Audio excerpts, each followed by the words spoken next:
বন্ধুরা আবার চলে এসেছি দুই দিদি রান্নাঘরে। তো রান্না করব হলো গিয়ে পাবদা মাছের ঝাল। তো পাবদা মাছটাকে অনেকক্ষণ আগে নুন হলুদ আর তেল মাখিয়ে রেখে দিয়েছি। তার জন্য লাগবে সরষের তেল, আর লাগবে হলো গিয়ে টমেটো আর পেঁয়াজ বাটা, আর একটু জিরে বাটা আর লঙ্কা বাটা, আর নুন হলুদ আর কাশ্মীরি লঙ্কার গুঁড়ো, এগুলো তো লাগবেই। তো পাশে থাকুন, তো দেখতে থাকুন কিভাবে করি। সবাই জানে। আর এই যে গরম জল করে রেখেছি একটু ঝোলের জন্য। তো কড়াই গরম হয়ে গেছে, এই অবস্থায় আমি তেল দিব। অল্প তেল দিয়ে মাছ ভাজবো, কেন কি পাবদা মাছ খুব ফোটে, তেল মাখিয়ে রাখলেও ফোটে। তো তেলটা গরম হোক। পুরো গরম হয়ে গেছে, এই অবস্থায় আমি মাছ ছেড়ে দিব।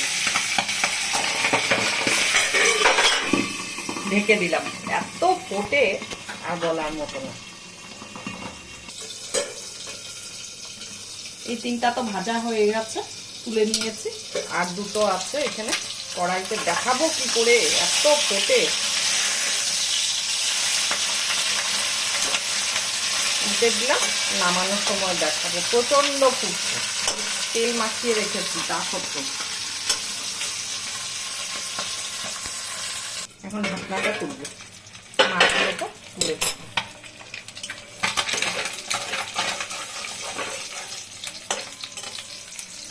মাছের ডিমগুলো ছিল ওগুলোকে বের করে, মানে মাছটা ভালোভাবে ধোয়া যাচ্ছিল না, তার জন্য বের করে এই যে তেলের মধ্যে ফ্রাই করে নিয়েছি, ভেজে নিয়েছি।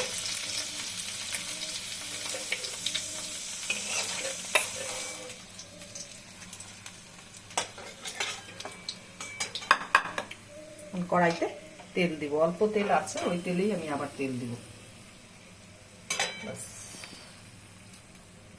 হয়ে যাবে। তেলটা গরম হোক, তারপরে আসছি। তেল দিয়ে পুরো ধুয়ে উঠছে, তেল গরম হয়ে গেছে। এখন আমি ফোড়নে দিব কালো জিরা। এই যে কালো জিরা দিচ্ছি। এবার গ্যাসটা কমিয়ে নিলাম, নিয়ে এই যে ধনে জিরে বাটাটা দিচ্ছি, লঙ্কা বাটাটা দিচ্ছি।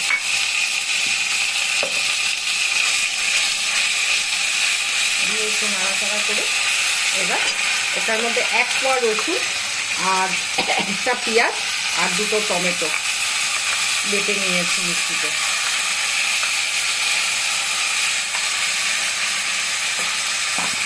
এখন সুন্দর করে নাড়াচাড়া দিব, দিয়ে এই যে 1.5 চামচ নুন হলুদ আর কাশ্মীরি লঙ্কার গুঁড়ো দিব। এই যে পাবদা মাছের মশলাটা কষাচ্ছি, আরও কষাতে হবে অনেকক্ষণ। পুরো তেল যখন ছেড়ে দিবে, মশলাটা পুরো ভাজা ভাজা হয়ে যাবে, তখন আমি গরম জল করে রেখেছি, গরম জল দিয়ে দিব।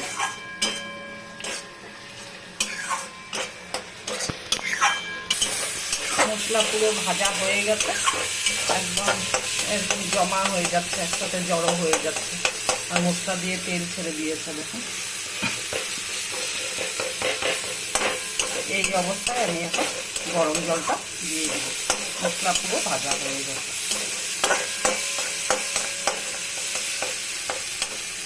এইভাবে করে খেয়ে দেখবেন, দারুণ লাগে, একদম মশলা কম দিয়ে সেই টেস্টে।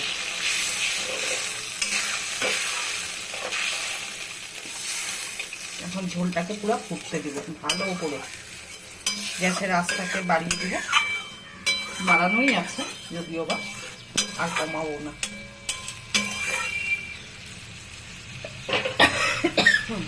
পরে ফিরে আসছি, আবার দেখাচ্ছি। মাছের ঝোল পুরো ফুটে গেছে। তো এখন মাছগুলো এক এক করে দিয়ে দেব। মাছগুলো ভালোই বড় আছে, একদম ফ্রেশ মাছগুলো, এক একটা সাইজ এরকম। এর চেয়ে বেশি বড় পাবদা হলে না ভালো লাগে না। ডিমগুলো দিয়ে দিলাম। এখন একটু ফুটাবো, মাছটা দিয়েছি যেহেতু, ফুটিয়ে নিয়ে গামাখা করে এটা করবো। একদম লাল লাল কালারটা কি সুন্দর আসছে, আর কম মশলা দিয়ে একদম করেছি। আপনারা দেখতেই পান আমি একদম কম মশলায় রান্না করি। তো মাছটা ফুটুক ভালো করে, পরে ফিরে আসছি। তো এখন গ্যাসটা অফ করে দিব, এইটুকুনি ঝোল লাগবেই।